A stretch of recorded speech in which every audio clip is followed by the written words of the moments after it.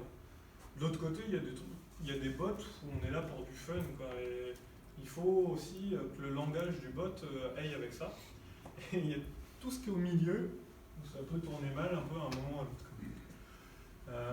Donc les petits conseils là-dessus, c'est notre bot, on va essayer de l'humaniser, donc réfléchir un peu à la personnalité, est-ce qu'il vous tutoie, est-ce qu'il vous voit, comment il répond aux gens, ça va falloir corréler ça avec la marque, le discours de la marque, etc. En même temps, il ne faut pas être trop bavard parce qu'on cherche à aller vite. Et à l'extrême, il ne faut pas mentir et faire croire qu'on a un humain, puisqu'on a un chatbot, quoi. Donc, il y a toute cette notion de champ lexical. Et là, moi j'ai un conseil de développeur, ne demandez pas aux développeurs d'écrire des phrases. Parce qu'on va vous sortir des phrases un peu toutes faites, un peu tout bateau. Là, on parle de syntaxe, on parle de bien amener les choses, de connaître le dialogue, comprendre ça, et c'est un peu différent de la programmation. L'autre point, c'est qu'il y a plusieurs manières d'approcher la même intention, aussi dans la manière d'écrire. On va avoir des questions très linéaires. Typiquement, je veux un t-shirt, oui, tu le veux de quelle couleur? Bleu, en quelle taille? M. Et de l'autre côté, il y a quelqu'un qui va vous dire je veux un t-shirt bleu en M. Donc il va falloir être capable de traiter ces deux phases-là. Et au début, c'est là-dessus qu'on avait énormément de problèmes. Vous demandiez à Siri quel temps fait-il à Amiens, vous lui disiez et à Paris, je n'ai pas compris. Parce qu'il faut avoir en tête le contexte des questions d'avant. Et quand on est dans une vraie conversation humaine, on a forcément un contexte des choses d'avant. Et ça, c'est une notion très difficile à appréhender dans les chatbots tels qu'on les a. Bon, puis une des dernières choses à voir, c'est qu'il va falloir gérer des impasses parfois. Moi, le chatbot de Cécile de Pôle emploi, comme j'étais un peu énervé de ne pas avoir de travail, je lui ai tapé, je cherche du boulot. Elle m'a dit, je suis pas sûr d'avoir compris. Et ça m'a gêné. Alors,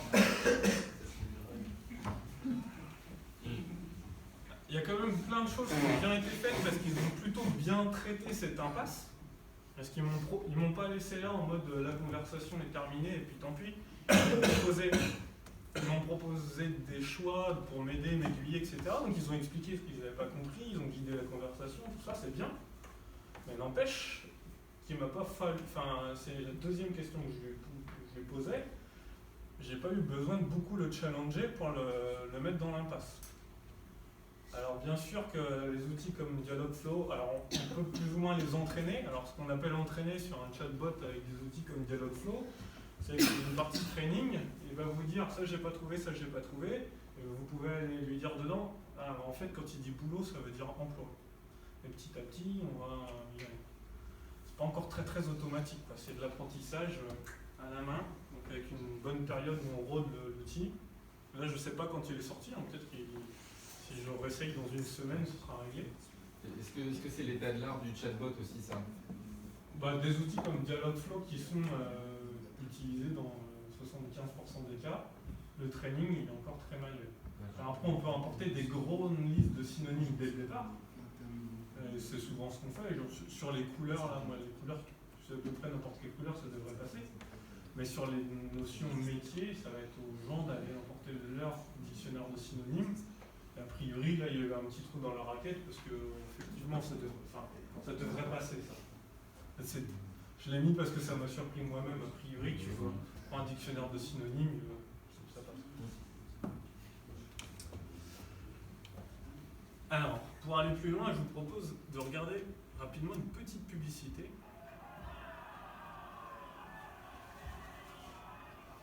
Qui m'a interpellé.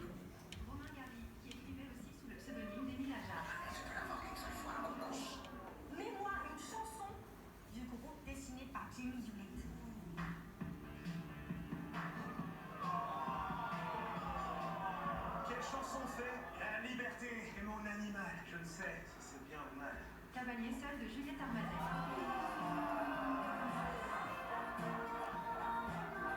Google, t'as ta place à la Fnac. On ouvre. L'assistant Google, testé et approuvé par les vendeurs Fnac.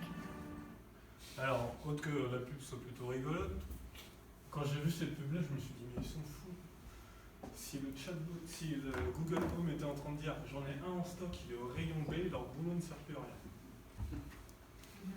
Et c'est là où je me dis que l'intégration, cette phase de on va jusqu'au bout de la démarche, on n'en est pas loin.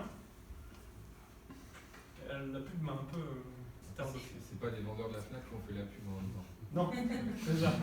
Mais C'est des acteurs, quoi. la manière de le montrer, j'ai trouvé ça intéressant de dire.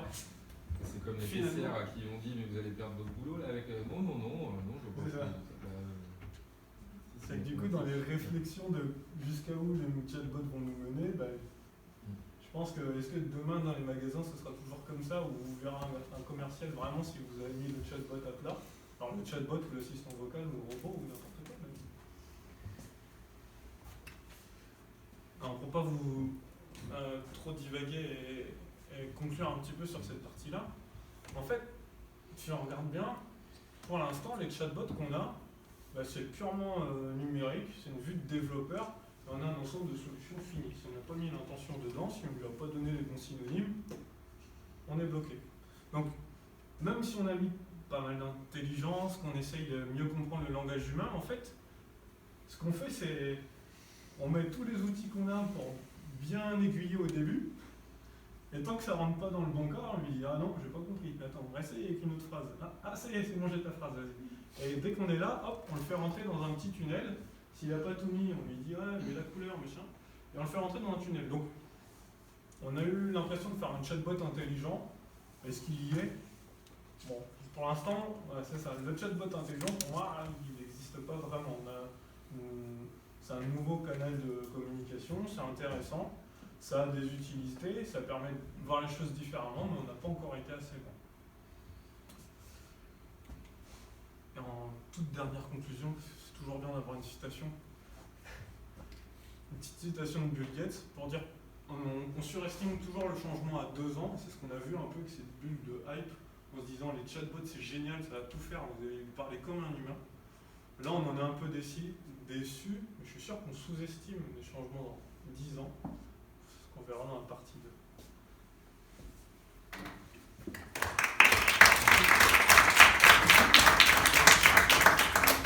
Merci Benjamin pour cet état de l'art des chatbots. Je vais maintenant laisser la parole à notre psychologue iconoclaste,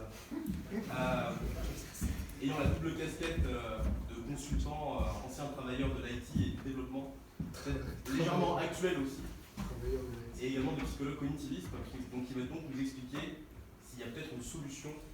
Est-ce qu'on peut faire des moteurs de chatbots intelligents? Est-ce qu'on va tous se faire remplacer dans les chatbots demain? Bonsoir à tous. Donc, j'ai la lourde tâche d'animer la seconde partie. N'hésitez pas à m'interrompre s'il y a des notions qui sont pas très claires. Donc, le contexte dans lequel on va présenter ça, c'est le contexte du magasin de vêtements, le magasin de Cindy. Benjamin nous l'a illustré par son exemple tout à l'heure. Classique, un magasin de vêtements avec ce fameux chatbot qui est là, enfin l'assistant qui est là dans le magasin. Donc aujourd'hui, Cindy a cet assistant qui va lui permettre de faire un certain nombre de choses. Par exemple, l'outil est capable, on voit ça sur Internet, de raconter des choses dans plein de langages différents. Ça, c'est simple. Il peut reconnaître des clients. Si je mets une caméra, par exemple, quand on allume son ordinateur, lorsqu'on l'ouvre, il reconnaît votre tête. Il fait « Tiens, salut, c'est John », etc., etc. Et puis, il peut également aider les clients à trouver des choses, etc., etc. Comprendre les choses de manière très simple. Enfin, pas comprendre, mais... peu importe. C'est pas le bon terme. Mais parfois, les utilisateurs, ils ont besoin d'un peu plus d'assistance. Et c'est là que les gens s'énervent en tapant leur requête. Pourquoi? Parce qu'ils n'ont pas, lorsqu'ils tapent ce qu'ils veulent sur l'interface, le chatbot n'a pas répondu à leurs besoins. Il n'arrive pas à comprendre ce que veut la personne. Donc, lorsqu'on est devant de cet outil-là, généralement, on va changer sa phrase, on la modifie, on la module, pour essayer de trouver une sorte de moyen d'obtenir la réponse qu'on veut de l'outil qui ne la donne pas. Donc voilà, c'est un peu ça l'idée. Donc au bout d'un moment, on s'énerve, on ne trouve pas ça utile et on s'en va. J'ai encore eu un exemple ce matin avec un chatbot. Je voulais parler à un gars et le chatbot m'a dit mais je suis là. Et pose-moi la question. Alors j'ai posé la question et il ne m'a pas répondu. Je lui ai dit mais je veux parler à un assistant. Il m'a dit mais je suis là. Alors on tournait en boucle comme ça. Il ne voulait pas me passer quelqu'un. En vrai c'était comme ça. Je ne sais plus sur quel site c'était. Bon, peu importe. Donc Cindy, qui est responsable de ce magasin-là, elle a, on va dire, supprimé des gens, ou elle a optimisé ses ressources en mettant à disposition de ses clients un certain nombre de solutions de type bot. Mais les gens, ils ne sont pas contents. Pourquoi? Parce qu'aujourd'hui, le chatbot, ça ne sait pas résoudre un problème. Ça ne sait pas résoudre un problème. Pour la simple et bonne raison, je suis désolé, hein, ça va être un peu trash, parce que je ne suis pas certain qu'on lui ait appris, ou tout du moins qu'on ait conçu le système de telle manière à ce qu'il sache vraiment ce que c'est un problème. On n'a pas modélisé le problème en tant que tel. Il n'est pas capable, lui tout seul, de prendre des décisions. C'est-à-dire que si jamais, dans l'exemple qu'a donné Benjamin tout à l'heure, qui cherchait un t-shirt bleu, j'en ai plusieurs à disposition. Admettons, j'en ai 50 à disposition. Le chatbot ou Amazon, quand vous allez faire un shopping sur Amazon, vous dites, ben voilà, je sais pas, tiens, je cherche des baskets blanches. Et vous avez une page avec 4722 baskets blanches qui sont à disposition. Parce que l'outil vous a vraiment aidé à faire votre choix. Il vous a simplement présenté une bête requête SQL, il vous a présenté tout ce qu'il avait en stock. Donc, est-ce qu'aujourd'hui, l'outil est capable de vous aider à prendre des décisions? Est-ce qu'il est capable de raisonner si jamais il y a des données qui sont manquantes ou des choses qui sont comme ça? C'est-à-dire qu'en gros, je vais la faire un peu plus courte, l'outil en tant que tel, il n'a pas une capacité de compréhension, il n'a pas une capacité de pensée pour vous assister à faire ces choses-là. Exemple, vos besoins, il les ignore. Je vais prendre un exemple tout à l'heure qui va être assez parlant sur ce sujet-là. Voilà. Donc c'est un peu ça qu'on cherche à faire. Donc l'idée, c'est de faire en sorte que ces machines, elles soient pensantes et que les machines arrivent à nous assister dans ces choses-là. Donc il y a un gars qui s'appelle Minsky, qui fait le même travail que nous autres, qui est également psychologue cognitiviste, sauf qu'il a fait ça dans les années 50, et qui a donné une définition de la capacité humaine de compréhension, qui est le fait de manipuler un certain nombre d'informations dans un contexte donné pour aller chercher celle qui répond le mieux au contexte et à l'intention, aux besoins que l'on a. C'est des leçons qui sont assez psychologiques, hein, mais je m'expliquerai dessus plus tard. Il y a 3 niveaux à considérer dans la découverte de cette histoire-là. Alors, les choses, si on veut les faire dans le bon ordre, la première chose qu'on va, je ne sais pas si c'est sur la slide suivante, la première chose qu'il va falloir faire, c'est, on commence ici, là où il y a la petite flèche, on va faire tout ça, mais très rapidement. La partie 1 sont les activités cognitives de l'individu.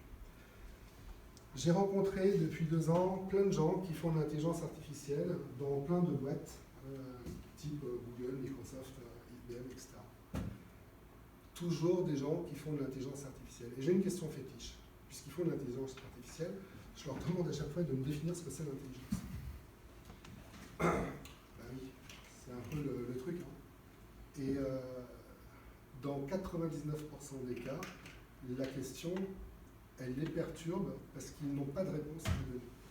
Personne ne me donne une réponse à la question qui est toute bête. C'est quoi l'intelligence? Donc l'intelligence, c'est la capacité à résoudre des problèmes, à prendre des décisions et à raisonner. Et c'est exactement cette partie-là qu'on va adresser ici, dans cette zone orange. Donc la première chose que l'on doit faire pour amener de la compréhension et de l'intelligence dans ces outils-là, c'est de comprendre quel est le contexte. Donc le contexte, c'est un magasin de vêtements. Si on le décrit, on verra une représentation plus tard de cette description. Un magasin de vêtements, c'est quoi? C'est un endroit où je vais pouvoir acheter des vêtements, et les vêtements se décrivent par un type de vêtements. J'ai des pulls, des t-shirts, par des couleurs, par des matières, par des tailles, etc. etc. Et puis j'ai aussi des gens qui achètent des vêtements. Alors j'ai des hommes, j'ai des femmes, ils ont des tailles qui sont différentes, etc., etc. Bref.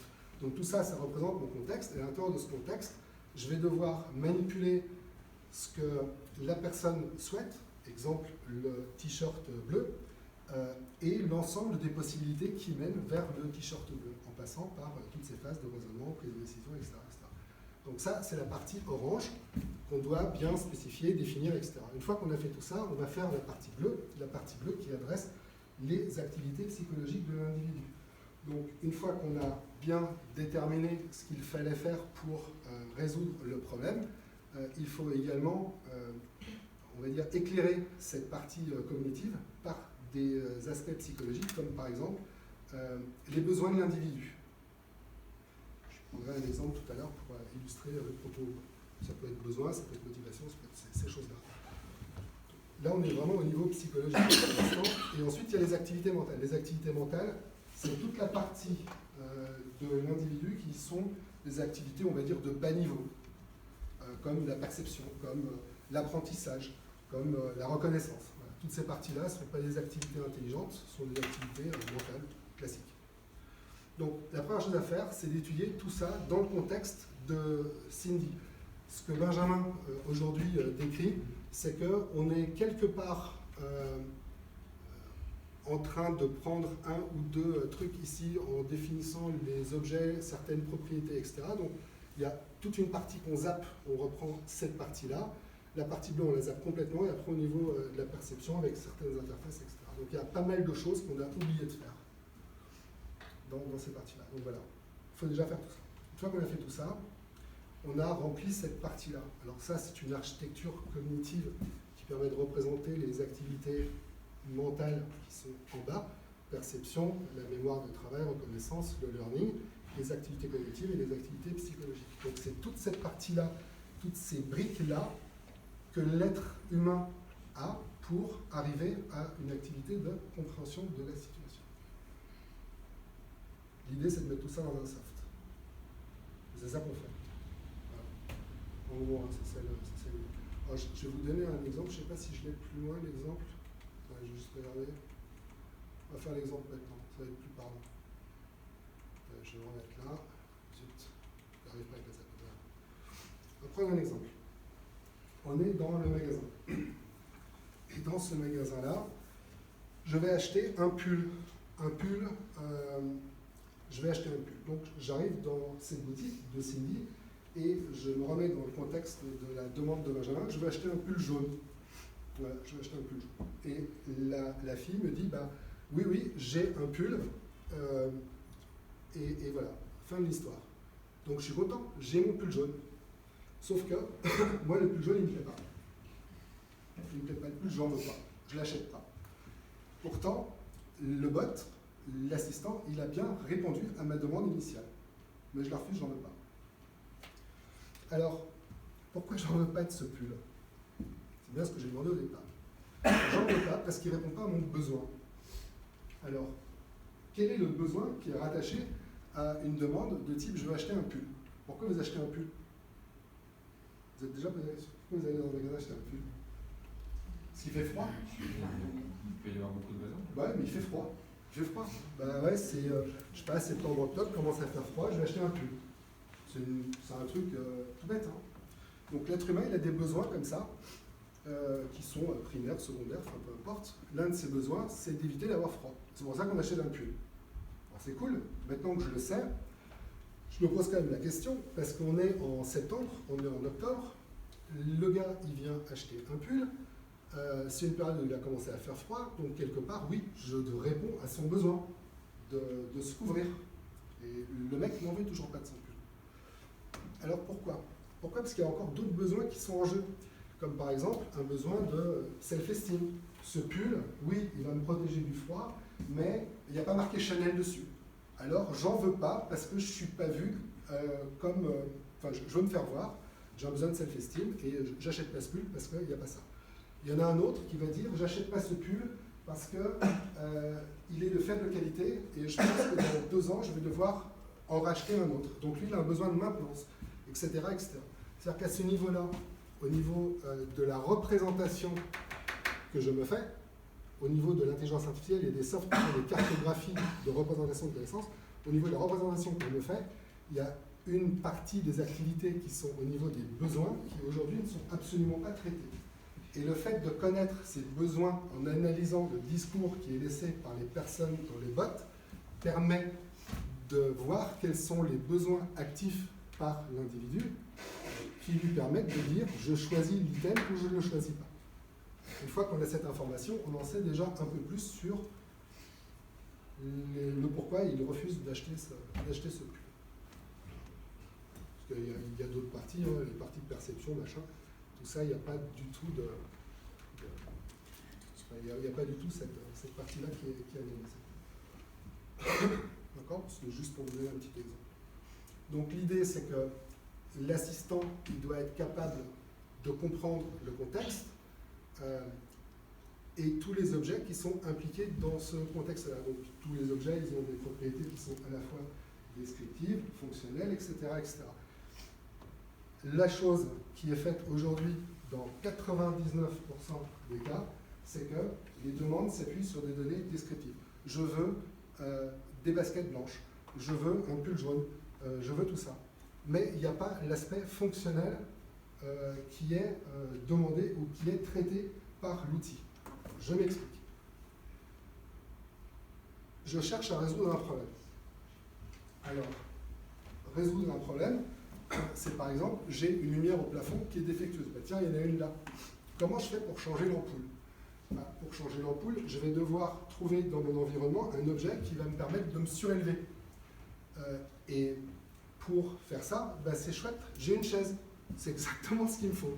Donc je vais prendre la chaise, je vais monter dessus et je vais avoir plus de hauteur et je vais pouvoir choper l'ampoule et la changer. Donc ça, c'est typiquement dans un...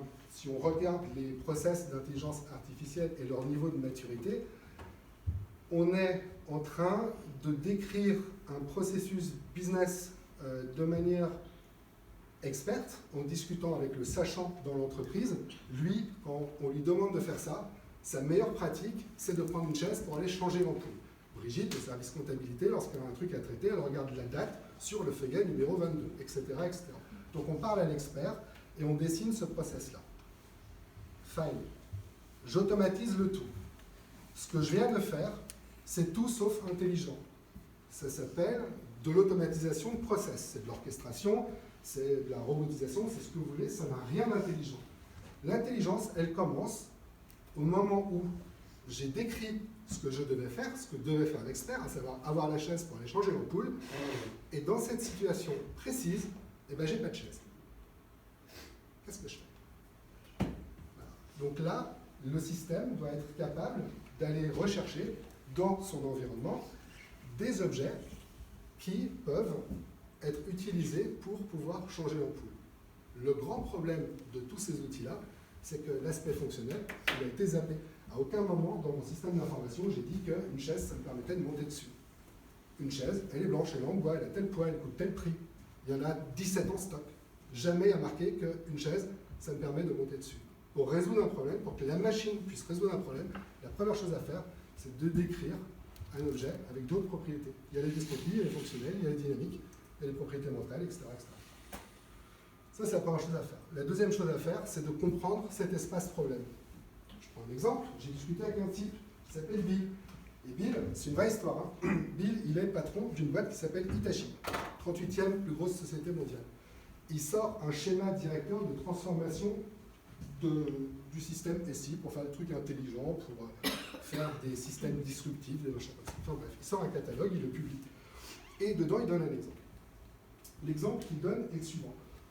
Il dit, voilà, je vais illustrer mon schéma de transformation en disant que je vais avec ma femme au restaurant. Donc, je vais prendre une voiture, je vais la déplacer de mon garage, avec ma femme dedans, on descend, on va dans la voiture, on sort du garage, on va dans la rue, on se gare près du restaurant, on va manger au restaurant, etc. Donc, il décrit un schéma, il décrit un process. Très bien. Et il dit, voilà, l'idée, c'est ce process-là, il faut le mettre dans la machine. Et il dit donc, ben voilà, on va récupérer un certain nombre de données pour être certain de pouvoir traiter ce cas. Donc, comme je vous l'ai expliqué, ici, l'idée c'était de dire, bah, j'ai pas de voiture, donc je prends un autre moyen de transport, genre j'ai pas de chaise, il me faut un tabouret, etc., etc. La première chose à faire, et c'était dans le schéma que je vous ai montré ici, la partie qui est là, on est tout en bas, on est là, la définition de l'espace problème. La première chose à faire, c'est de comprendre ça. Parce que là où Bill a tort, c'est que son application, qu'est-ce qui peut arriver? En fait, sa femme, elle peut très bien ne pas être là. La voiture, elle peut être en panne. La route, elle peut être parée. La place de parking sur laquelle je veux me garer, eh ben, elle n'est pas dispo. Le restaurant, il est fermé. On est d'accord? Il peut y avoir dans la vraie vie plein de trucs comme ça qui peuvent arriver. Ouais, mais Bill, il ne les a pas considérés. Donc, il n'est pas capable, si jamais cette situation arrive, de traiter le problème. Il n'a pas les données pour les traiter. Exemple, vous faites un système super pour aller automatiser votre process business et vous allez collecter via du big data, via ce que vous voulez, des trucs analytiques, enfin bref, faites ce que vous voulez. Vous allez collecter des données qui sont capables de répondre à cette chaîne qui est donnée par l'expert. Sauf que la résolution de problème, eh ben, si vous êtes en dehors de ça, vous n'avez pas pensé à collecter la donnée sur le taxi, son numéro, l'hélicoptère, je ne sais pas, les parkings qui sont autour du restaurant, les autres restaurants qui seraient disponibles au cas où celui-là est fermé, etc., etc. Votre système d'information ignore ces données-là. En les ignorant, si jamais vous êtes en dehors de l'espace problème, en dehors de ce chemin expert, vous n'êtes pas capable de résoudre le problème. Ça c'est imbattable, ça marche à tous les coups. Donc la première chose à faire, c'est d'aller dessiner l'espace problème, de comprendre tout ça et d'aller collecter les bonnes données. Et ensuite, bon, bah, on applique du raisonnement, la prise de décision, etc., etc. Yes? Puis tout à la fin, eh ben, on va faire l'implémentation de la base de données. On va commencer à écrire du code SQL, à faire notre travail informatique. Mais avant tout ça, il y a tout ce travail, on va dire, enfin tout ce travail psychologique qui est à faire. Et il n'est pas fait. Voilà. Ça, c'est le fameux réseau sémantique du truc de Cindy. Il y a les customers qui sont là, il y a un homme, enfin un être humain, ça peut avoir un sexe. Alors il est soit il est homme, soit il est femme. Et puis voilà, etc., etc. Donc ça, c'est ce qu'on doit dessiner. Ça, ce sont tous les objets. Donc ça, c'est le premier boulot à faire. Ça, pour chaque objet, c'est-à-dire pour chaque truc qui est là. Par exemple, pour people. Ça, c'est un objet. Et bien, people, il est là. Je dois décrire l'être humain de manière descriptive, fonctionnelle, dynamique, etc., etc. Donc tout ça, c'est une arborescence. Aujourd'hui, ce qu'on va collecter, c'est quelques données qui sont là. Tout le reste, on ne l'a pas. On ne peut pas résoudre des problèmes à cause de ça. Voilà, c'est un vrai boulot. Je vais vous montrer un petit dessin. Donc, on a à définir l'espace problème pour chacun de ces composants-là, etc., pour définir les schémas. Alors là, on a pris un exemple, c'est un truc vachement rigolo. C'est un crocodile qui doit aller transporter des gens, bref. C'est l'espace problème du Crocodile Pilot. Vous pouvez aller sur Internet, regarder le truc si ça vous amuse. Là, vous avez le chemin expert. C'est le fameux RPA, le fameux niveau de maturité 1, le fameux process que tout le monde met dans sa machine. Sauf qu'autour, il y a tous les autres cas possibles. Et vous voyez que certains cas, quand je les démarre, ils m'amènent directement dans une impasse. D'autres cas, par contre, si au lieu d'aller prendre ce chemin-là, le chemin de l'expert, je bifurque et je prends ce chemin-là, il va être plus long. Il n'est pas sur le chemin de l'expert. En revanche, dans certains cas, je vais quand même pouvoir le rejoindre. L'idée de la connaissance de cet espace problème, il est très simple. Vous prenez un contexte, n'importe lequel. Vous allez être parachuté à un endroit de ce contexte-là. Par exemple, je suis ici. La vraie vie m'amène dans cette position-là. Et bien, puisque vous connaissez l'ensemble de l'espace problème, vous savez quelles sont les prochaines informations à collecter dans votre espace pour aller à l'espace, enfin pour aller au point suivant.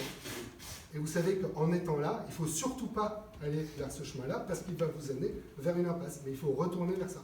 C'est-à-dire qu'à ce moment-là, il faut aller reprendre des données dans le SI qui vont vous permettre de rejoindre le système expert, etc., etc.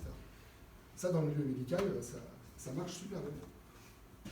Ça évite de tuer des gens. C'est ce qu'a oublié IBM. IBM a tué des gens. Je ne sais pas si vous avez vu. Watson, dans le système, enfin c'est un service d'oncologie, Hôpital de Floride, a donné un médicament à une personne qui avait un cancer phase terminale avec une hémorragie. Il lui a donné un certain type de médicament qui était adapté au cancer phase terminale, mais qui avait une forte contre-indication puisqu'il augmentait, il ne fallait pas, en cas d'hémorragie, prendre ce truc-là.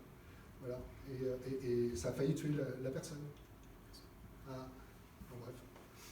C'est les dangers du système expert, de cette espèce de vision. Donc une fois qu'on a fait ça, on a juste, une fois qu'on est là, on a déjà fait pas mal, hein, on a fait un super boulot. Hein.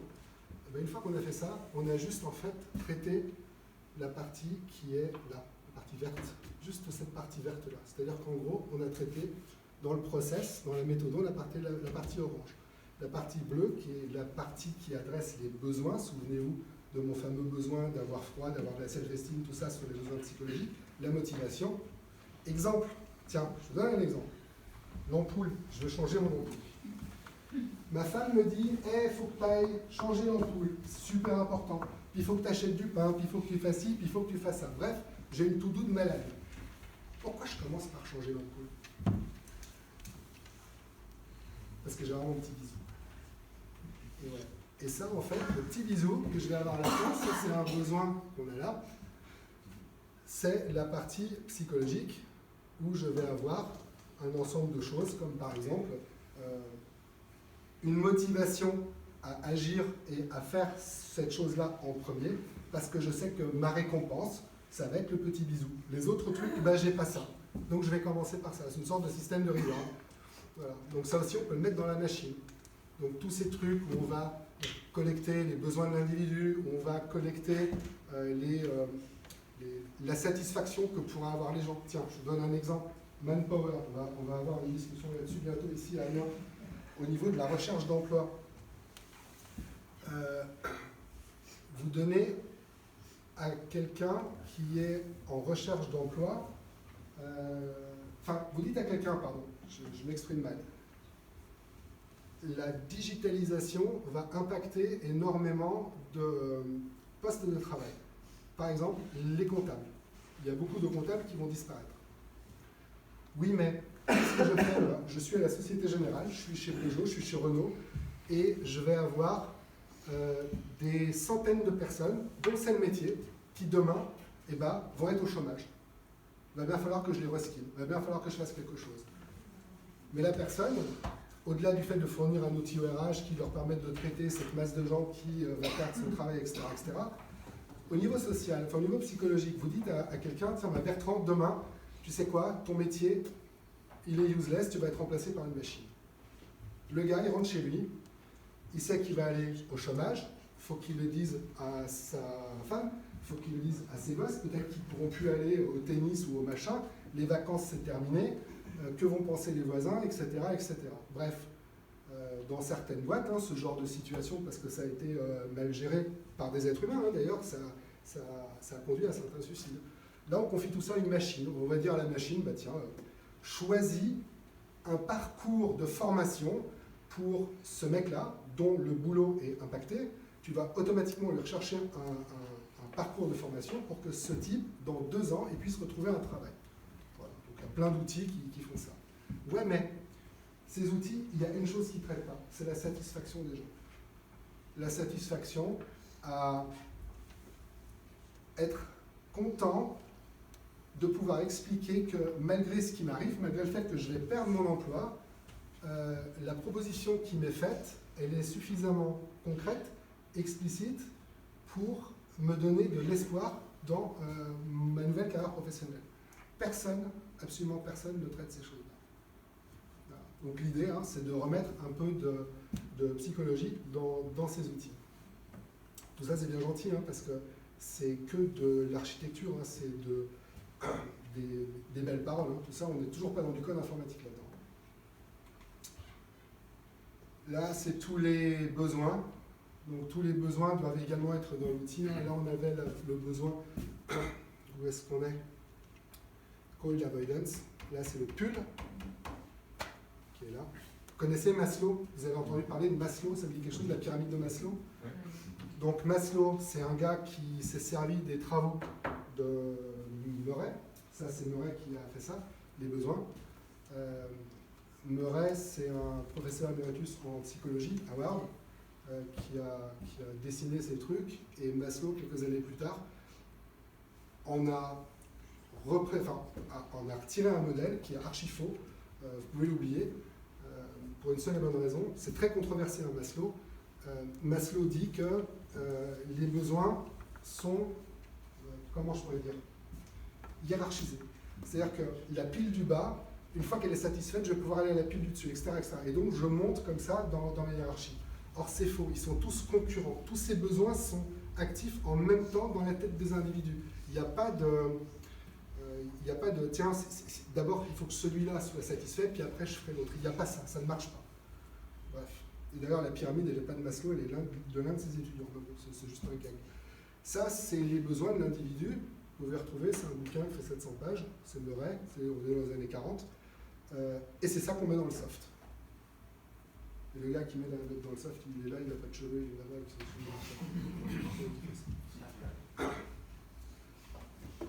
ça, c'est la cartographie. C'est-à-dire que une fois qu'on a un discours, on est dans un call center, on parle en temps réel à des gens qui expriment un mécontentement. On capte ce discours, on le transforme en texte, on le ravale par l'outil. L'outil va aller balayer en un temps record, vachement vite, l'ensemble des mots qui sont dans le discours. Et ces mots-là, ils vont les regrouper en espèce de champs sémantiques, des groupes de mots qui ont à peu près le même sens. Et on va confronter ces mots qui éclairent le discours aux besoins de l'individu pour en arriver à une sorte de représentation sous forme de map, où on va dire, voilà, ça c'est tous les besoins, les primaires, les secondaires, les sections en randonnion, et ça c'est chaque objet. Donc pour tel objet, j'ai tel besoin qui est actif, tel objet, j'ai tel besoin qui est actif, etc., etc. Donc l'idée, c'est d'aller mapper l'ensemble de ces trucs pour aller avoir une meilleure compréhension des besoins qu'ont les individus dans ce contexte particulier. Je suis désolé, hein, c'est peut-être un peu rapide. Si vous avez des questions, n'hésitez pas. Ça, c'est la... Alors, une fois qu'on a fait tout ça, on est toujours dans un schéma d'architecture psycho-cognitive, machin, etc., etc. L'idée, c'était d'arriver à faire du code source, d'arriver à pondre un logiciel avec tout ça. Donc, ce qu'on a fait, c'est qu'on a passé à peu près 6 mois, 1 an, à comprendre la manière dont fonctionnait un neurone. Et il y a certaines études, récentes études en neurobiologie qui ont permis d'éclairer le sujet, notamment sur les unités d'acquisition, le niveau des dendrites qui processent l'information d'une certaine manière. Enfin bref, peu importe. Cette année de lecture et de compilation de travaux en neurobiologie nous ont permis de décrire une architecture fonctionnelle et technique pour, on va dire, rendre le neurone artificiel. L'idée, c'est qu'on est capable aujourd'hui de processer une information non pas de manière binaire comme une machine. Exemple, Benjamin disait tout à l'heure, je veux un pull bleu. Et bien, bleu, pour moi, c'est une sensation. Ça peut être, il peut y avoir énormément de palettes de couleurs différentes, etc., etc. Je vous donne un autre exemple, tiens. Je parlais de pull. Je veux un pull jaune, mais le pull jaune ne me satisfait pas. Ok, cool. Pour tous les besoins que j'ai exprimés. Mais admettons, je n'ai pas de pull en stock. Qu'est-ce que je fais? J'ai pas de t-shirt bleu en stock, qu'est-ce que je fais? Qu'est-ce qu'il va faire Google? Je veux un t-shirt bleu, mais j'ai pas de t-shirt bleu. Et bien aujourd'hui, Amazon, le shop Amazon, vous voulez un t-shirt bleu. Il n'a pas de t-shirt bleu en stock. Qu'est-ce que vous allez avoir? Rien du tout. Même pas un polo. Et pourtant, un polo, c'est bien comme un t-shirt, non? C'est exactement pareil. Peut-être un peu plus cher, mais voilà. C'est un truc qu'on porte l'été, c'est un manche courte. Mais ça s'appelle pas t-shirt. Ça peut être une chemise à manches courtes, etc., etc. Une fois, j'ai rigolé, tiens, vous pouvez aller, si vous avez un smartphone, vous l'ouvrez, vous allez sur Amazon, et vous tapez « Je veux acheter un pull citron ». Ben oui, en couleur citron, ou moutarde. Regardez si vous sort, c'est vachement drôle. C'est un pull blanc, en fait, avec des citrons dessus. Il n'est pas capable de rattacher le mot citron à la couleur. Voilà, on considère que c'est un pull blanc avec des citrons. Enfin bref, vous pouvez voir ça. C'est un cas d'usage qu'on a avec Amazon en ce moment. Donc, une fois qu'on a fait tout ça, on a rendu le bazar, enfin le traitement de l'information plus naturel puisqu'on la processe comme c'est processé à l'intérieur de notre corps. C'est vachement intéressant comme truc. Et ensuite, on a un modèle de données. Alors ça, c'est le fameux schéma, Benjamin va adorer. On a enfin des bases de données, des interfaces. On va prendre ces smart neurones qui processent chaque entrée de l'interface de manière différente pour amener un petit peu de traitement naturel dans tout ça, hein, pour dire que le citron c'est comme le jaune et c'est bien pareil, ou que le t-shirt c'est comme le polo. Et à la fin, on va remettre tout ça en mémoire. On fait appel à la catégorisation. C'est l'espèce de représentation qu'on a eue tout à l'heure avec les objets et tout ça, etc., etc. Et donc on fait intervenir des composants de raisonnement, de logique flow, de prise de décision et de résolution de problèmes pour enfin recréer un truc qui s'appelle un chatbot, une sorte de truc virtuel, cerveau virtuel, qui est capable de processer tout ça. Je me suis amusé, simplement pour ceux qui ont fait un peu d'informatique, j'ai essayé d'illustrer ce que représenterait un monde uniquement avec 3 objets. Chaque petit point représente un champ dans la base de données. Je ne parle pas des données, hein, je parle d'un champ de la base. Voilà. Donc là, c'est juste énormissime. Tout ça pour vous dire qu'il y a beaucoup de données. Si on revient, je suis désolé de revenir un peu en arrière, cet objet-là, c'est par exemple, ici, je vais marquer t-shirt. Aujourd'hui, quand je regarde dans mon système d'information, ce que j'ai pour décrire un t-shirt, j'ai très peu de choses en fait. Très très peu de choses. Exemple, tous les besoins, mais ils ne sont pas dedans. Bon, là, c'est des trucs techniques, hein, timestamp, statut, l'ID de l'enregistrement, etc., etc. Tiens, par exemple, au niveau de la mémoire, il y en a plein qui font de l'informatique ici. Tout le monde a entendu parler de machine learning, deep learning, reinforcement learning, j'adore. Celui-là, je l'adore. Je l'adore. Ils ont réinventé, hein. Monsieur Azibi, patron de Google, branche intelligence artificielle, a écrit un article en 2018, fier d'apprendre à la planète qu'il avait trouvé un truc génial qui s'appelait le reinforcement learning. Nous autres, en psycho, on appelle ça du... Je te laisse faire le catalogue. C'est de l'apprentissage en mode Skinner. Hein. C'est un truc qui est des années 50, quoi. Enfin, le mec, il a trouvé ça en 2018, il est content.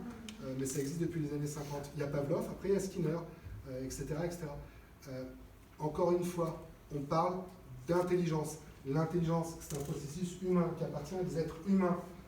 Nous autres, en psychologie, on a étudié 5, 6, 7, 8 ans ce domaine-là. On est spécialisé dans ce domaine-là.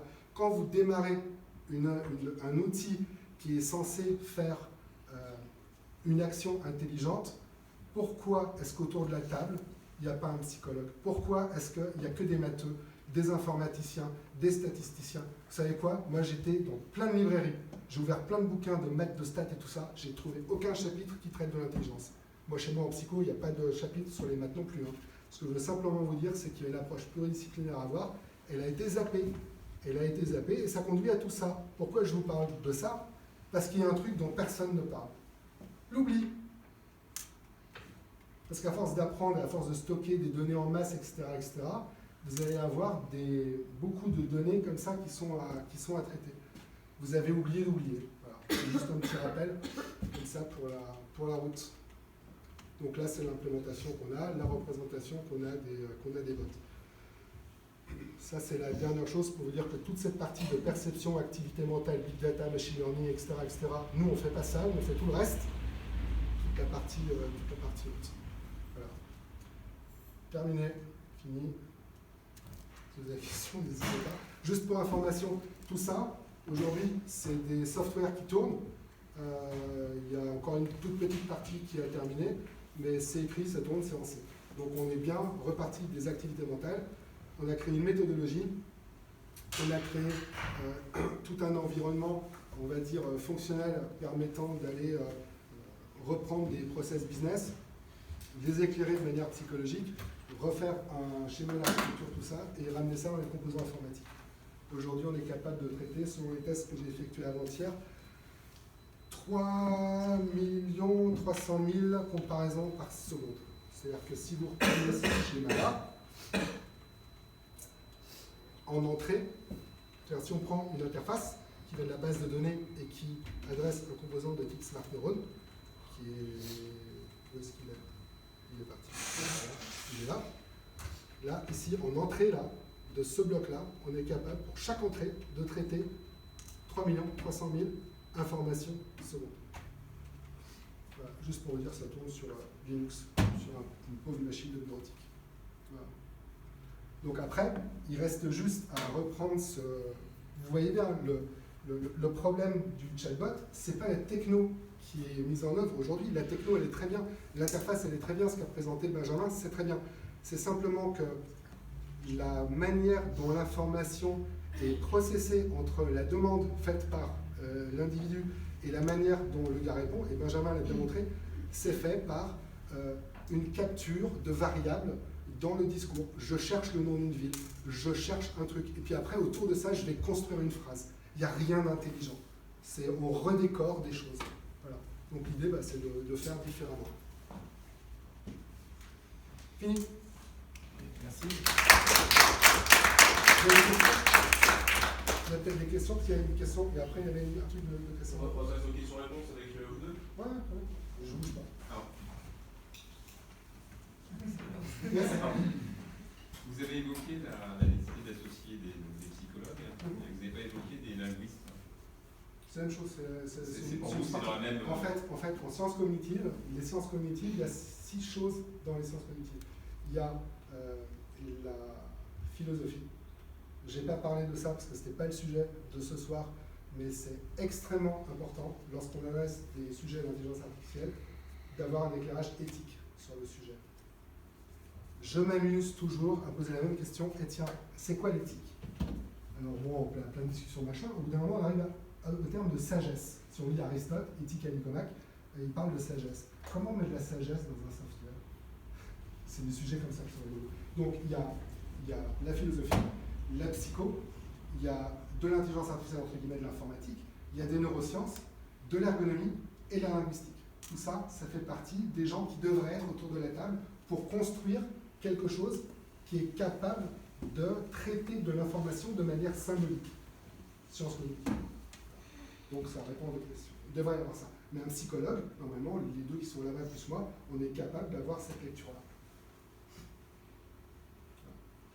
Yes. Autre question? Là, on parle de l'état de l'art, de ce que devrait être un chatbot pour réellement faire ce qu'on attendrait d'un humain compétent par rapport à la demande qu'on va exprimer. Mais il y a aussi beaucoup de tâches à faible valeur ajoutée qui peuvent aujourd'hui être prises en charge par un modèle un peu stupide, mais qui répond uniquement à... Appelle pas ça intelligence artificielle. Voilà, par contre, appelle ça stupidité artificielle. Ce qu'il y a, c'est qu'il y a tout un... Je dirais une branche, plusieurs branches de métiers qui ont tendance à salir un peu le vrai sens des mots, en fait. Oui, je suis d'accord. Et ça fait beaucoup de tort aux sachants, puisque Big Data, ça veut tout et rien dire maintenant aux yeux des gens, parce que les journalistes en ont fait du buzz et du buzz et du buzz. IA, c'est pareil. Et en fait, on affole tout le monde, alors que personne n'a la vraie définition, ou très peu de gens ont vraiment le vrai sens. Il y a la vraie définition, sauf que les gens qui aujourd'hui sont éclairés par les caméras, qui ont un droit de citer, ces gens-là, on fait des maths, on fait des stats, on fait juste comme ça. Et quand tu vas au bout du bout et tu discutes avec des experts mondiaux du sujet, que ce soit au niveau statistique, comme le professeur Divo Kunen, ou comme d'autres qui sont aux États-Unis, qui sont professeurs en intelligence artificielle, qui ont fait des maths, c'est 30 ans d'expertise, ils ont commencé avec des réseaux neuronaux, des machins, ils ont écrit des bouquins et des trucs. En gros, tous ces gens-là te disent, notre science ne nous permet pas de faire quelque chose d'intelligent. Pour faire quelque chose d'intelligent, il faut de la psychologie. Les gens de Google, 1000 personnes ont posé le crayon, ont arrêté de travailler pour aller discuter avec des psychologues. Tu sais quand est-ce qu'ils ont fait ça? L'année dernière, en juillet. Ah, il était temps. Eh ouais, il était temps. Et qu'est-ce qu'on est en train de faire en France? On est en train de reproduire ce qui a été fait il y a 5-6 ans aux États-Unis. C'est-à-dire qu'on se met avec plein de polytechniciens autour de la table, plein de statisticiens parce que ça fait sérieux et c'est super. On fait plein de formules de maths et on va refaire exactement les mêmes bêtises qui ont été faites aux États-Unis. On n'y arrivera pas comme ça. Il faut absolument remettre de l'intelligence au cœur de tout ça.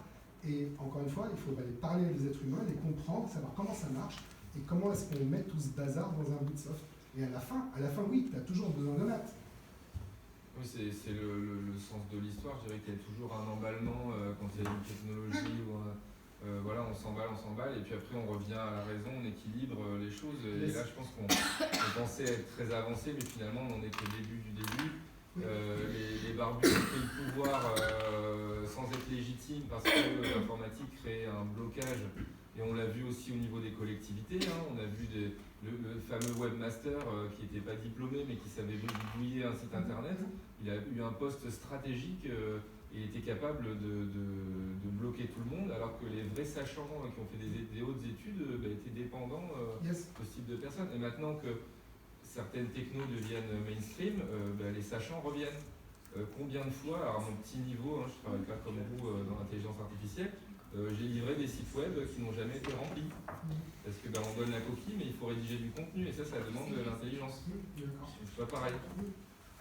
Mais là, on y arrive du coup, avec le RDF aussi, il y a quand même des modes de définition là, du sémantique, de données sémantiques, avec des inférences et des ontologies. On arrive quand même à faire quelque chose d'assez pertinent là. Oui, mais encore une fois, c'est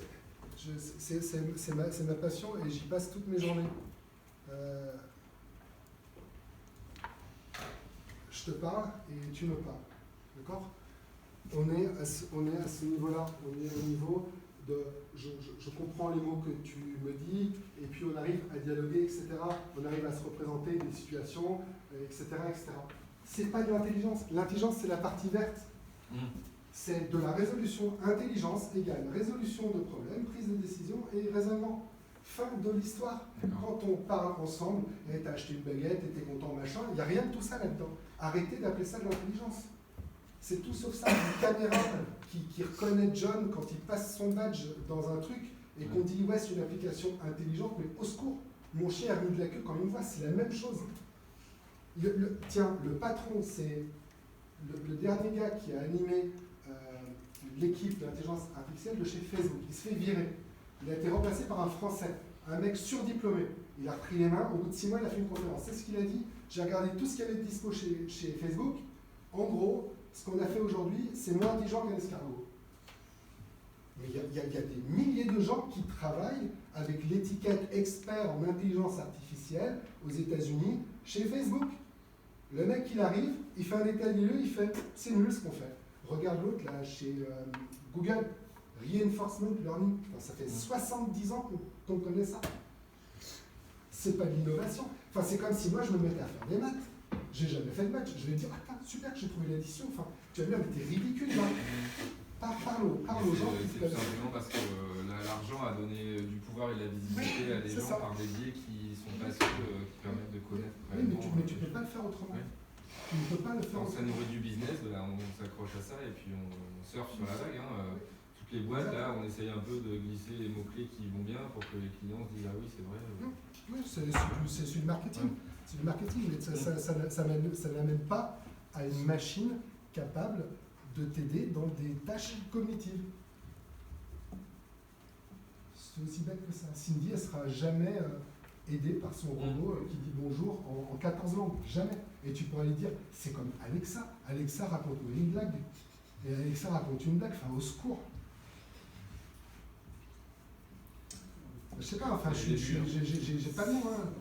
On travaille, nous, avec Amazon pour aller rénover un peu tout leur bazar, mais c'est loin d'être intelligent. Le shop Amazon, enfin, tous ces trucs aujourd'hui qui sont tagués intelligence artificielle, il n'y a rien d'intelligent. Rien. J'ai une question. Tout à l'heure, tu parlais que tu rentrais à 3 millions, enfin, tu traitais 3 millions d'infos à la seconde. Yes. Qu'est-ce que tu appelles comme info? Du texte, des mots. Du texte. Je compare des mots. Okay. Je compare 2 mots de 8 caractères. Je compare 2 mots de 8 caractères Donc là, que sur qui sont différents avec un algorithme de logique floue. Donc il ne fait pas de lignes, c'est pas if A égale B, je te rassure. Et j'ai exécuté ça dans une boucle, enfin dans 2 boucles imbriquées de 300 000 occurrences chacune, 30 000 pardon, occurrences chacune. Donc ça fait 900 millions de comparaisons que j'ai exécutées en 4 minutes de débrouette. Donc bref, tu fais une division et tu te trompes sur 3 300 000 secondes. Et après, tout est donné. Sur un corps, c'est juste un corps. C'est-à-dire que si tu as un processeur 8 corps et tu répartis tes trucs, ça va encore plus vite. Donc c'est juste pour te répondre. Oui, non, mais ok, donc l'info c'est juste du texte et tu nourris. Tu Tu vas le chercher ton texte. Bah, Dans tu, quelle me, tu me le donnes en entrée. Moi, je sais pas, tu as 2 mots à comparer, il va falloir que tu me les donnes. C'est le Oui, dialogue mais qu'on là, a. enfin, là, du fait. Tu es sous Unix, Oui. l'application s'appelle Toto, tu fais Toto, espace, mot 1, espace, mot 2, entrée. D'accord. Et il compare. Sauf que cette opération-là, je l'ai fait 3 300 000 fois. Pourquoi tu l'as fait 3 300 000 fois Pour te donner une estimation des performances de l'outil. Pourquoi? Parce qu'aujourd'hui, il y a beaucoup de gens qui s'amusent à faire de l'intelligence artificielle en passant par des outils de type, je sais pas moi, Java, Python, etc., qui sont des outils interprétés. Je te rappelle qu'il y a une masse de données qui est colossale à traiter et que si tu veux avoir une semblance d'interaction, il va falloir aller vite, très vite avec l'utilisateur. Et en passant par des technologies qui s'appuient sur les runtime et qui sont interprétées, je ne suis pas sûr que tu aies un bon niveau d'expérience. Ça, c'est la première réponse. La seconde réponse, c'est que cette technologie-là, normalement, doit être une sorte de black box que tu peux faire tourner sur, je sais pas, une brosse à dents, une machine à laver, quelque chose. Pas d'interface graphique, rien du tout. Donc l'idée, c'est de faire quelque chose qui s'exécute en quelques kilos. Enfin, moi, mon truc, là, il consomme 64 kilos de mémoire. C'est du C standard sous Unix, tu peux le compiler sur n'importe quelle plateforme. On va faire ça en assembleur aussi. Oui, si tu as du temps à consacrer à faire ça en assembleur, ouais, why not? Je suis pas sûr que tu gagnes énormément, mais voilà, c'est déjà pas mal d'avoir 3 300 000 comparaisons secondes. Parce qu'en VB ou un truc comme ça, le même algo écrit en VB, tu es 24 fois plus loin. Sur exactement les mêmes boucles, les mêmes données et les mêmes choses. Donc tu nourris des mots et après tu vérifies, tu as un schéma de structure donnée. Si tu veux, en gros, tu recherches un pattern. Ton outil recherche un pattern. Par exemple, tu recherches une balle bleue, enfin tu recherches un mot, d'accord? Et tu vas avoir dans ton interface plein de mots qui arrivent. En gros, en big data, quand tu cherches, tu ouvres ton sac poubelle, tu as plein de données qui arrivent, d'accord? Et parmi toutes ces données, tu cherches celles qui sont à traiter. Donc tu es bien obligé de comparer. Je cherche ça, est-ce que ça, c'est pareil que ça? Oui, non, oui, non, oui, non. Donc tu traites, tu recherches. C'est ça l'idée. Donc est-ce que tu es obligé de nourrir d'abord ton outil par... Tu es obligé de dire ce que tu cherches. Tu cherches une balle bleue, tu es obligé de lui dire cherche une balle bleue. Tu es ou bien obligé de lui dire ça.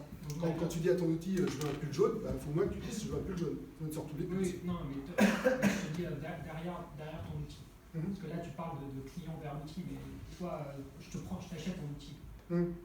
Est-ce que je dois le paramétrer au début? Est-ce que je dois le... Oui, c'est le paramétrage. Donc au début, il y a du paramétrage. Ah oui, tu es bien obligé de dire que tu cherches du bleu. Parce que moi, je sais pas du tout vraiment tout ce que tu fais, mais pour moi, toute ta question après, toute ta critique vis-à-vis d'Amazon qui ne sait pas trouver ton pull citron, il faut que derrière, les mecs qui mettent leur propre item en vente, il faut qu'ils rentrent plein de choses. Eh ben non. Eh ben non. Eh ben non. Eh ben non. Eh ben non. Une photo, puis c'est bon. Eh ben non. Eh ben non. Parce que là, tu me ressors ton réseau neuronal, tu me ressors ton machine learning, tu me ressors ce principe-là. Quand tu regardes Amazon dans ses Google a écrit une super application qui reconnaît des chats. Vous avez entendu parler de cette application ou pas? T'as vu ou pas? Bon, qu'est-ce qu'ils ont fait? Ils ont pris 100 000 photos de chats. Ils ont fait apprendre à la machine 100 000 photos de chats.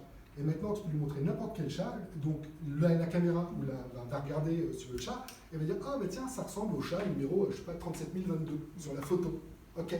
Imagine, tu trouves un nouveau modèle de chat. Ma question, pour que cet outil, il te dise que c'est un chat, faut-il prendre des photos de ce nouveau chat? Et si oui, combien?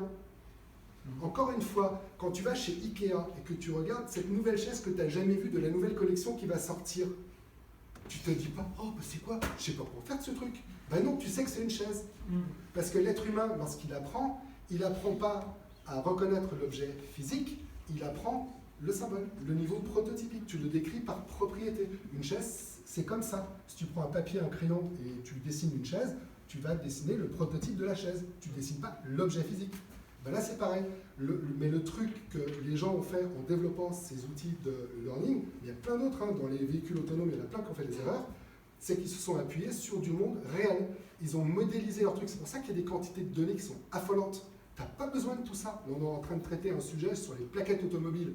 Imagine le sujet. Depuis combien de temps je fabrique des voitures? Plein de temps. Combien il y a de voitures, de modèles de voitures différentes? Beaucoup.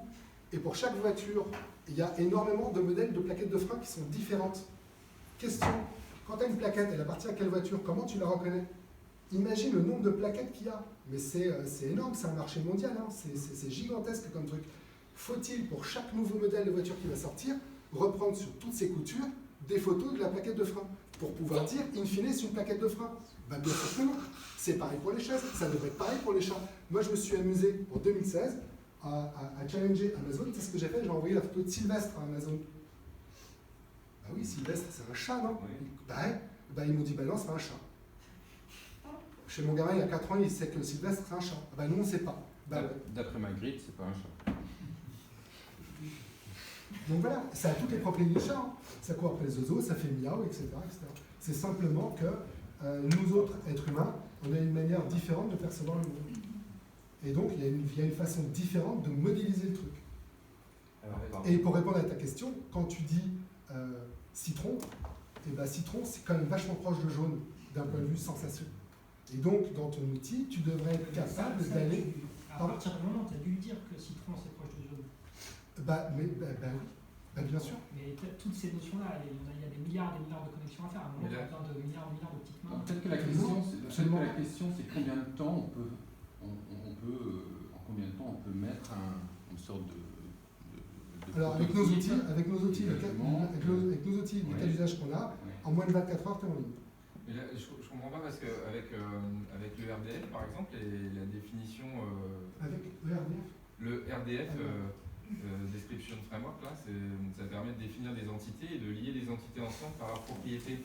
Et donc, on le sait que le citron est jaune, puisque quand on définit le citron, voilà, et donc il n'y a pas besoin de préciser que le citron est jaune. Si on utilise en tout cas un système d'information sémantique et qu'on tape je veux un pull citron, il y a moyen que l'outil sache qu'il est jaune, oui, sans qu'on ait spécifié. Mais je te fais plein de bisous et je suis d'accord avec toi, mais ça marche pas comme ça aujourd'hui. Ça ne marche pas. Et pourquoi il y a personne qui Je fait sais ça? pas, je demande à ceux qui programment.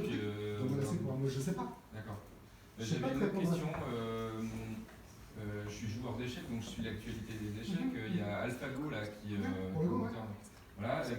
donc là a bouleversé un petit peu le monde des ordinateurs parce que lui il a réussi à apprendre à jouer aux échecs tout seul en jouant contre lui-même et il élimine en fait la plupart des variantes inutiles du fait de son apprentissage. Donc est-ce que ça on peut commencer à considérer que c'est un début d'intelligence? Non, absolument pas. Absolument pas.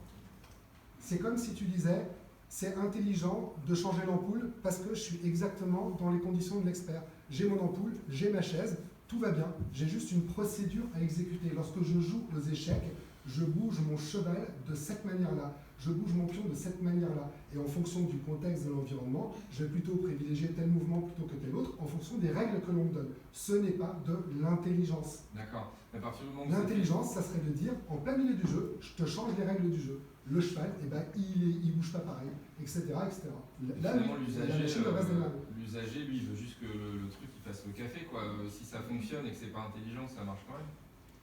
C'est-à-dire que si on appelle pas ça intelligence artificielle. Voilà, d'accord, c'est juste un appelle ça robotisation. Voilà, appelle ça, oh regarde, elle est chouette ma machine.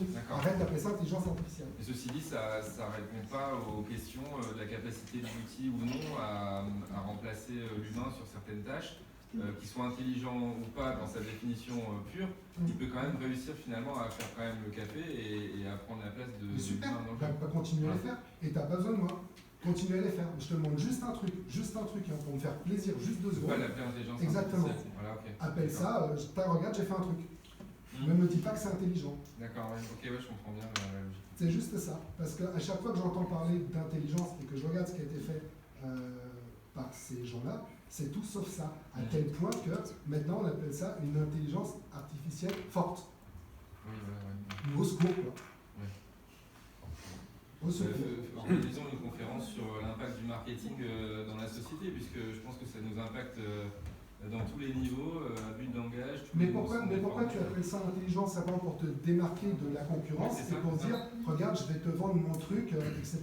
Mais in fine, ce que tu vends, c'est stupide. In fine, le soft que tu mets dans la main d'un DSI, dans 5 ans, il le met à la poubelle parce que ça ne va servir à rien. Toute la conception, toute son architecture, etc., c'est à mettre à la poubelle. Tu ne pourras jamais faire une quelconque activité cognitive sur les modèles de données actuels puisque tu ne collectes pas et tu n'as pas prévu de collecter les données te permettant de mettre en place des processus cognitifs. Ça ne marche pas. Regarde la masse d'informations dont tu as besoin. Tu les as pas. Tu dis, j'ai besoin d'une voiture pour me déplacer, mais tu n'as pas la voiture. Tu n'as même pas le numéro de taxi, tu ne sais pas s'il y a un vélo, tu ne sais rien de tout ça. Comment tu veux résoudre un problème? Tu ne peux pas le résoudre. Tu n'as que regarder des chaises, tu ne sais pas s'il y a des tabourets, des tables, tu ne sais même pas à quoi ça sert un tabouret, à quoi ça sert une table. Tu ne peux pas, en construisant ton site tel que tu le construis aujourd'hui, prétendre demain réutiliser ce que tu fais pour faire quelque chose d'intelligent. Tu dois juste le mettre à la poubelle. Et je peux te le démontrer avec plus de détails techniques s'il le faut. Est-ce qu'il y a un exemple de quelque chose d'intelligent qui existe aujourd'hui dans ce cas-là? Pardon? Est-ce qu'il y a quelque chose d'intelligent qui existe aujourd'hui, qui est sur le marché, et que l'on peut regarder comme étant quelque chose d'intelligent? Il y a produit certaines... sur oui, PC. bien sûr. Il y a certaines applications dans le domaine médical qui aident au diagnostic, qui sont des supports diagnostiques, qui peuvent être considérés comme des produits intelligents. Surtout pas Watson, mais il y en a d'autres qui le font. Tout à fait, tu as ça. Pourquoi? Parce que les sujets sont critiques, on parle de santé, on parle de vie, on parle de mort, et là, les gens, ils arrêtent 2 secondes de faire du bullshit, parce qu'on n'est pas juste en train de vendre un produit téléphonique, un pull, un produit bancaire ou un truc comme ça. Là, on joue avec la vie des gens, et donc on met des vraies personnes autour de la table pour aller faire le truc. Et là, oui, crois-moi, ça Oui, sauf qu'aujourd'hui, par exemple, en oncologie, il y a aucune décision, par exemple en France, alors je sais pas si tu parles de la France, qui est faite uniquement par ordinateur. Bien sûr, tu as raison. Il y a des RCP qui sont réalisés. Bien sûr, mais tu as entièrement raison. C'est un support. C'est une aide. C'est juste une aide. Je te donne un exemple pour bien qu'on se comprenne. Un oncologue, c'est super compliqué à trouver. C'est des gens qui sont fantastiques, qui ont fait plein d'années d'études, mais ils ne sont pas partout. Et pourtant, des maladies, tu sais quoi, il y en a partout. Alors comment tu fais pour amener cette expertise autre part où il n'y a pas d'oncologue? Ça serait quand même pas mal d'avoir cette fameuse intelligence artificielle qui permet déjà de faire un premier diagnostic en disant « bah non, finalement, regarde, je pense que tu n'es pas malade ». Tu vois, ça aiderait quand même un certain nombre de gens. Il y a un médecin qui l'a fait au Canada, je suis désolé de t'interrompre, pour les maladies de peau. Avec un smartphone aujourd'hui, tu peux, en Afrique, n'importe où, prendre une photo de ton truc, c'est envoyé dans le cloud, c'est analysé, machin, et ça te dit c'est bon, mais un peu de crème, ou va voir un médecin. Tu critiques les trucs des chats, et pour les grains de beauté, là, tu dis que c'est de l'intelligence artificielle. Enfin, c'est exactement la même chose. Non, je n'apprends pas, mais non, ce n'est pas la même chose. C'est une information dans un tableau, c'est des Non, mais pixels dans ce qui un se passe, tableau c'est 2D. Mais non, mais l'idée, c'est... Non, on se comprend pas. C'est pas vrai. Non, mais un mélanome peut être différent d'un autre, une action chromique, un action... Tout à fait, je suis bien d'accord. Il y a tout un tableau clinique. Oui, il y a tout un tableau clinique, mais par contre, en France, déjà aujourd'hui, il y a des téléexpertises qui sont faites par les médecins, où l'œil du médecin, parce que le faux positif, etc., où ça existe, et on se dit, bah, ok, mais l'acte d'exérèse du mélanome est décidé par le médecin et il prend évidemment des pincettes. Simplement, son but c'est de dire oui, celui-là, non, c'est pas un, ou je ne sais pas, ou c'en est un, mais le je ne sais pas, c'est on enlève.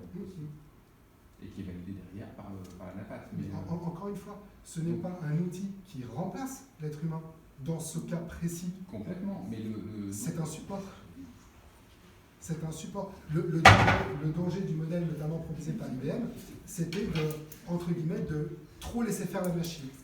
Pour aller au bout de l'histoire de ce qui s'est passé en Floride, c'est que les données avalées en mode deep learning par Watson pour le traitement de ces cas d'oncologie lorsqu'il a traité tous ces machins, etc., ce sont des données de test que la machine a considérées comme étant des données qui avaient été introduites par les médecins dans le système, sauf que lui, il n'a pas su faire la différence entre des données de test et des données réelles. Il a repris des données de test introduites par les développeurs et il a dit aux médecins, donne-lui ce médicament. Ça, c'est les Américains. C'est bien ce que je te dis. Il y a des limites. C'est bien pour ça que number one, c'est pour répondre à monsieur qui est parti. Le premier truc qui doit gouverner ça, c'est l'éthique. Et moi, je terminerai là-dessus, avant qu'il y ait d'autres questions. Ce qui m'agace, c'est que je vois Facebook, Google, Microsoft, IBM, ils sont tous en train de se remettre autour de la table et de dire hey, tu sais quoi, ce serait quand même pas mal qu'on trouve une définition de l'éthique. J'ai juste envie de dire, comme pour l'apprentissage, quand on parle de reinforcement learning, que l'éthique, ça a été décrit par des Grecs il y a il y a presque 3000 ans, 4000 ans, il y a juste à ouvrir le bouquin et à lire, quoi. Enfin, au secours, pourquoi est-ce qu'à chaque fois, il faut qu'on se remette à redéfinir les choses alors qu'elles sont très complexes. Parce qu'on n'a peut-être pas aujourd'hui la puissance nécessaire pour Pour faire quoi? Pour lire Aristote? Non, pour entrer cette éthique, pour faire entrer Aristote et l'ensemble de ses nuances dans des machines. Ben, ça marche très bien. Parle-moi, je te laisse ma carte de visite et on se parle quand Avec tu veux. grand plaisir. Et je t'apprendrai je te démontrerai, Tu un m'apprends call, pas. hein, je te vends rien, je te montre lors d'un call comment tu fais en sorte que ton application elle soit sage et éthique. Et tu vas voir, c'est vachement fun. Ça m'intéresse. Mais oui, mais il n'y a pas de souci. C'est juste une question de définition. Lis les articles, c'est pas moi, lis les articles de Diego Cunel. Il est professeur de data science. On parle de pédigré de données. Lis les informations que tu vas retrouver sur le net sur le pédigré des données. Tu as une partie de la réponse sur la sagesse. Lorsque un outil informatique raisonne, il utilise des données pour raisonner. Tu es d'accord avec ça? Et ce raisonnement, il est sage si et seulement si il est déductif. Or, pour pouvoir être déductif, il faut que la donnée, elle soit vérifiée, elle soit vraie. Le problème de la plupart des outils, c'est qu'ils utilisent des extractions statistiques, des machins, parce qu'on fait plein de data science, etc. Donc, au lieu de prendre l'âge de chaque individu, on fait la moyenne. Cette moyenne, c'est l'âge de personne, c'est juste une extraction statistique, c'est une donnée qui n'est pas vraie. Si on la réinjecte dans du raisonnement, on ne fait plus de raisonnement déductif, mais inductif, qui produit des résultats qui sont C'est faux. important parce que Voilà, c'est comme ça que tu mets de la sagesse dedans. Mais les données, il faut les données qui les rentrent, comment elles sont rentrées et comment elles sont gérées, parce que demain on pourrait dire que Staline est démocrate. Exactement. C'est ça le plus important. Arrêtez de faire du big data, arrêtez de prendre des données n'importe où. Elles viennent d'où ta donnée? Quand tu achètes une côte de porc ou peu importe ce que tu manges, tu ne regardes pas l'étiquette. Tu t'en fous de ce que tu manges. Tu regardes si, je sais pas, la viande elle n'est pas périmée, etc., etc. Et bien là c'est pareil, avec une donnée tu fais pareil. Tu prends une recette de soupe à la tomate. Lis un article qu'on a rédigé sur la soupe à la tomate. C'est une recette toute bête. Tu prends du céleri, un peu de tomate, tu mets tout ça dans un truc. Et ta soupe, tu l'as faite 10 fois. Mais aujourd'hui, elle n'est pas bonne, ta soupe. Et pourtant, les tomates, elles sont bio. Le poivre, ça fait longtemps que tu utilises l'huile d'olive, etc. Ouais, mais le céleri, tu l'as eu où? Ah, tu l'as eu au shop du coin. Mais peut-être qu'il t'a vendu un céleri qui n'était pas... tu sais pas. Mais toi, ce qu'on te sert à la fin, c'est un putain de bol de soupe. Mais pour savoir pourquoi il est dégueulasse, tu es obligé de remonter au céleri. Et ben, dans ton problème de data, c'est exactement la même chose. Ton algorithme va produire des décisions qui sont dégueulasses parce que tu as utilisé une donnée qui était dégueulasse. Prends l'exemple du céleri. Qui cherche cette donnée? Yes, c'est ça la sagesse. Mais alors si Tu vois, c'est c'est pas l'humain qui rentre la donnée, de toute Pardon manière, si c'est l'humain rentre la donnée, Oui, l'humain il est forcément subjectif, la donnée est toujours orientée. oui, c'est bien pour ça qu'il faut tout contrôler. C'est bien pour ça que dans notre modèle, quand tu regardes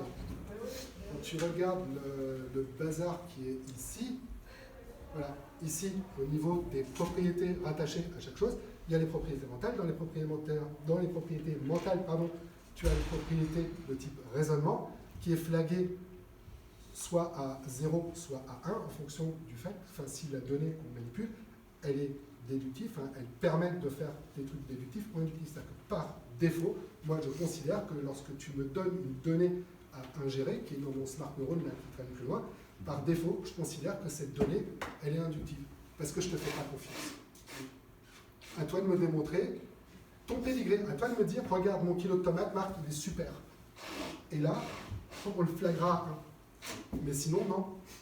C'est bien pour ça que si je sais en entrée dans ce bazar-là, ici, si je sais en entrée que l'interface, elle vient d'un truc de data science avec plein de stats, j'ai rien contre la data science, mais c'est toujours des résumés de machin. Donc au bout d'un moment, tu ne sais pas ce que c'est la donnée, tu ne sais pas ce que tu manipules. Par défaut, je considère que cette donnée-là, elle ne produira que des raisonnements inductifs. Donc mon logiciel n'est pas sage. On parle de GDRP, on parle d'expliquer aux gens pourquoi ils n'ont pas leur crédit, pourquoi machin, etc. On est en plein dans le sujet. Quand est-ce que vous allez traiter le truc? Et encore une fois, vous ne pouvez pas traiter le truc. Pourquoi? Parce que dans les objets que vous manipulez, vous ne vous posez pas les bonnes questions. Vous n'allez pas jusqu'à ce niveau-là. PricewaterhouseCoopers est en train de développer un truc. J'ai refusé de les aider sur le sujet, je ne suis pas gentil. C'est un outil qui va analyser du code source pour pouvoir regarder d'où proviennent les variables et savoir si les variables qui sont manipulées proviennent d'un résultat fourni par des outils d'extraction statistique. Big data ou ce que tu veux. Pour aller rechercher où est-ce qu'elle est l'erreur? Ben oui, la GDRP, tu es obligé de le faire. Tu as des gens qui gueulent, tu es obligé de mettre à plat ton truc. Combien d'outils de type black box sont mis à la poubelle aujourd'hui parce que les types qui l'ont conçu sont incapables d'expliquer le fonctionnement de l'outil qu'ils ont mis en prod. Tu trouves ça normal, toi? Ils écrivent un code source, ça mouline tellement, ça arrive à un truc, ils trouvent ça génial, c'est comme un pot de peinture, tu sais, tu mélanges des trucs, tu fais ah, la couleur à l'échelle, tu me le refais une deuxième fois, tu n'es pas capable de le faire. Ils sont exactement dans la même situation, ils ne savent pas. Voilà. Donc l'idée, nous, et c'était notre grande aventure, c'était de faire en sorte de tout décrire, tout mettre sur un papier, d'avoir une méthode, un process, une architecture, de tout expliquer et d'être clair et carré sur le sujet. Et après, on a écrit du code informatique qui tourne, et qui tourne vite, les fameux 3 millions de watts. D'autres questions? Une question, yes. ça va peut-être un peu bête ou conne. Qu'est-ce qui fait qu'un être humain, par exemple, sait qu'une chaise c'est une chaise au niveau de l'apprentissage? Parce qu'il l'a manipulée. C'est une manipulation. En fait, dans l'apprentissage, le dernier niveau de l'apprentissage, c'est de l'apprentissage par action. Et ce qui te permet de découvrir ton environnement, bah, c'est le fait de l'avoir vécu, d'avoir manipulé les trucs, d'avoir été mis en situation. Aujourd'hui, la machine ne sait pas le faire. Tu ne peux pas faire ça. Il faut lui mettre dedans. Ça, c'est une partie qu'on fait, bien évidemment, pour accélérer le truc. Sinon, on se voit dans 40 ans. Alors, du coup, les véhicules autonomes, ça sera toujours très dangereux parce qu'il y aura toujours une variable, il y aura toujours quelque chose qui n'aura pas été renseigné. Oui, je suis d'accord. Je suis complètement d'accord. Et il n'y a pas que ce sujet. Mais tu as exactement, oui, c'est exactement ça, tu as raison. Tant qu'il ne sera pas capable d'apprendre, de reconnaître les concepts. Oui, regarde, Bosch a sorti un truc super où tu as un mode Google Car. Tu as une caméra qui filme plein de rues, plein de machins. 1 milliard ou 3 milliards de données ils ont pris. Regarde ce qu'ils ont fait, c'est génial. Ils ont fait cette bagnole, elle a été dans toute l'Allemagne, photographiée, toutes les rues, toutes les configs, tous les machins, tous les trucs, d'accord? Ils ont dit c'est bon, on connaît tout, on a tout en mode image, on ne peut pas se tromper, on sait exactement où arrive le quartier. Ils connaissent tout, d'accord? Donc ils ont juste si tu mets un rond-point nouveau. Oui, ok, bon, mais à un moment donné, ils connaissent tout, d'accord? Voilà. Et ils ont essayé le véhicule. C'est quoi? Il s'est planté le véhicule, c'est pourquoi? Ils l'ont essayé de nuit. Eh ben ouais, de nuit, l'image, elle n'est pas pareille que le jour. Eh ben voilà, donc ils ont été obligés de refaire ces enregistrements. Mais c'est ça le véhicule autonome. Tu prends Nexiad, mon pote Gérard qui est docteur en trucs artificiels, là, il fait des réseaux neuronaux, lui, il a pris le pari contraire. Il a créé un modèle permettant d'analyser les typologies de rue, les propriétés de rue. On en est là, on en est au niveau prototype, au niveau symbolique. Et il a trouvé 3000 règles différentes qui traitent dans son outil. Vous pouvez le télécharger, nexiad.fr, ça se met sur un smartphone et ça te dit attention, il y a un carrefour, attention, ralenti, machin, etc. Mais là, tu peux le mettre, cet outil-là, en Afrique, au Japon, tu peux le mettre n'importe où, il s'en fout, il a une cartographie, et par rapport à la cartographie, il va reconnaître les typologies de rue, parce qu'il n'y en a quand même pas 36, hein, double voie, une rue, machin, un feu rouge, bref, tu t'imagines tous les cas qu'il y a, ces cas-là, il les connaît, il les traite. Même histoire. Et bien nous, ce qu'on fait, c'est exactement la même chose, sauf qu'on ne le fait pas dans un contexte de rue et de voiture, mais on le fait dans un contexte de cognition. Peut-être un dernier mot, Jean-Marie Marc, si vous voulez conclure.